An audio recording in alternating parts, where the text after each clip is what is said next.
बोलिएगा आज बीज माता की जय। एक गांव में एक ब्राह्मण भादो मास के शुक्ल पक्ष की 13 तिथि को गाजबीज माता के व्रत का कच्चे सूत का डोरा बांटने के लिए जाता है। उसी गांव में एक औरत अपनी छोटी सी बेटी के साथ रहती है। वह औरत उसी ब्राह्मण से गाजबीज माता का सूत का डोरा ले लेती है और व्रत की तैयारी करने में लग जाती है। वह औरत गाजबीज माता के लिए मीठे पकवान व खीर बनाती है।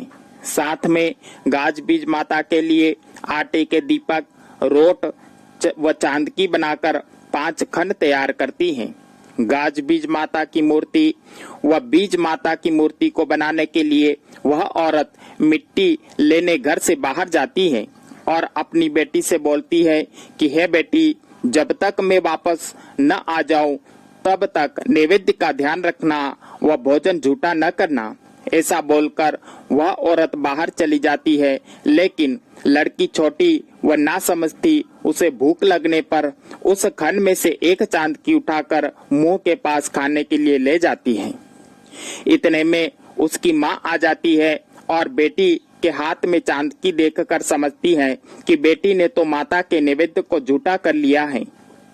अब माता क्रोध करेगी। माता के क्रोध से बचने के लिए बेटी से बोलती है कि हे बेटी, दे मेरी चांदकी, है बेटी, दे मेरी चांदकी। बेटी अपनी माँ के डर के मारे वहां से भाग जाती है और जंगल में जाकर एक बड़ के पेड़ पर चढ़ जाती है और चांदकी को बड़ की एक कोचर में रख देती है और वहीं बड़ के पेड़ पर रहने लगती है। और उसकी माता पागलों की तरह गांव में घूमती रहती और बोलती है कि हे बेटी, दे मेरी चांदकी, है बेटी, दे मेरी चांदकी। उधर बेटी को माँ के डर से पेड़ पर रहते रहते 16 वर्ष बीत जाते हैं। एक दिन एक राजकुमार शिकार खेलने वन में आता है और वह राजकुमार विश्राम करने के लिए उसी बड़ के पेड़ के नीचे सो जाता है। अचानक उसके ऊपर एक आंसू की बूंद गिरती है। वह उठकर ऊपर देखता है तो उसे एक 16 साल की सुंदर कन्या रोते हुए दिखाई देती है। वह आश्चर्यचकित होकर कन्या को ढाढ़स बंधाता है और उस कन्या से वही जंगल में विवाह कर लेता है और उस कन्या को अपने साथ अपने महल में ले जाता है। अब दोनों राजा रानी आनंद पूर्वक जीवन बिताते हुए कई वर्ष बीत जाते हैं। एक दिन राजा अपनी रानी से कहते हैं कि रानी, आपको हमारे महल में आए हुए कई दिन बीत गए हैं। आपको अपने माता पिता की याद आती होगी। क्यों न हम आपके माता पिता के घर चलें, आपके पीहर चलें। रानी यह बात सुनकर चिंतित हो जाती हैं और मन में सोचने लगती हैं कि मेरा तो पीहर ही नहीं है। यह सोचकर रानी उसी पेड़ के पास जाकर प्रार्थना करती है कि हे गाजबीज माता, मुझे 2.5 दिन का पीहर दे दो। मैं 2.5 दिन में राजा साहब को लेकर वापस अपने ससुराल चली जाऊंगी। और गाजबीज माता उसे आशीर्वाद दे देती है।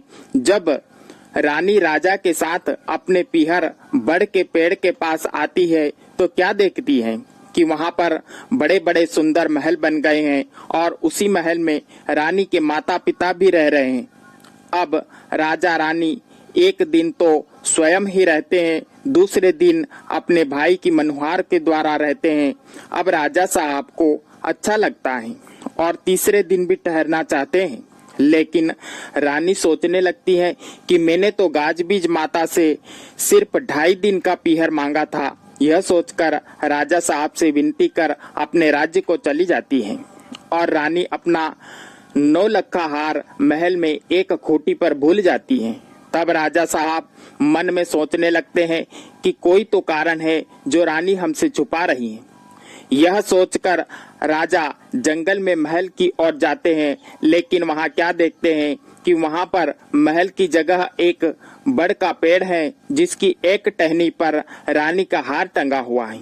अब राजा उस हार को निकालकर महल में ले जाते हैं और रानी से सारी बातें पूछते हैं और रानी राजा साहब को सारा हाल सुनाती है। राजा साहब रानी से पूछते हैं कि रानी, आप भादो मास की 13 तिथि के दिन महल में क्यों छुप जाती हो और वह पागल औरत कौन है जो हमेशा बोलती रहती है कि बेटी दे मेरी चांद की, बेटी दे मेरी चांद की। राजा साहब, वह बुढ़िया औरत मेरी माँ है। रानी अपने बचपन की सारी बातें राजा साहब को सुनाती हैं। राजा साहब रानी की माँ को लाते हैं, दोनों माँ बेटी को मिलाते हैं, दोनों माँ बेटी आपस में गले मिलती हैं। अब दोनों आनंद से महल में एक साथ रहने लगती हैं। जैसी 2.5 दिन का पीहर देकर रानी की मान्यता पूरी करी, वैसी मान्यता गाज बीज माता सभी की पूरी करे। बोले गाज बीज माता की जय।